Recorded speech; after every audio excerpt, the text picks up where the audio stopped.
हिंदुस्तान की तारीख में 13 मई का अपना खास मकाम है। आज आज़ाद हिंदुस्तान का पहला पार्लिमानी इजलास 13 मई को 1952 में तलब किया गया था। 3 अप्रैल 1952 को पहली बार ऐवान बाला यानी राज्यसभा की तश्कील हुई और इसका पहला इजलास 13 मई 1952 को हुआ। इसी तरह 17 अप्रैल 1952 को पहली पार्लियामेंट की तश्कील हुई, जिसका पहला इजलास 13 मई 1952 को हुआ। आइए देखते हैं और क्या कुछ रहा 13 मई को खास।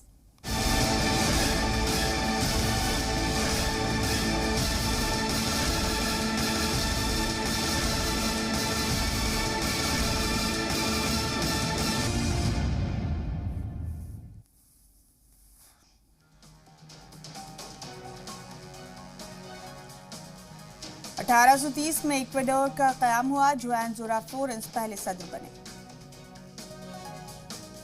1846 में अमेरिका और मैक्सिको की जंग का ऐलान किया गया।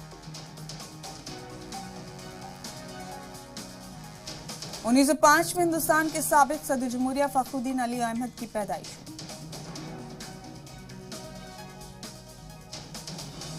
1952 में आजाद हिंदुस्तान में पार्लियामेंट का पहला इजलास तलब हुआ। 1960 में मैक्स सिसिलियन की क़यादत में स्विट्जरलैंड का एक ग्रुप हिमालय में धौलागिरी पर्वत पर पहुंचा।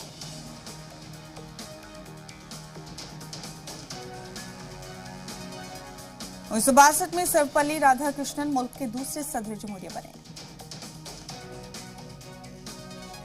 1981 में पोप जॉन पॉल II कोटा की शहर ने वेटिकन सिटी में गोली मार दी, जिसमें वो जख्मी हो गए। 1995 में ब्रिटेन की खातून 2 बच्चों की मां ने शेरपाओं की मदद और ऑक्सीजन के बगैर एवरेस्ट फतह किया।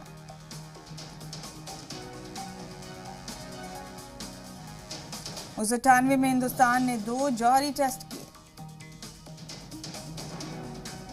2001 में मशहूर मुसन्निफ आर के नारायण का इंतकाल हुआ।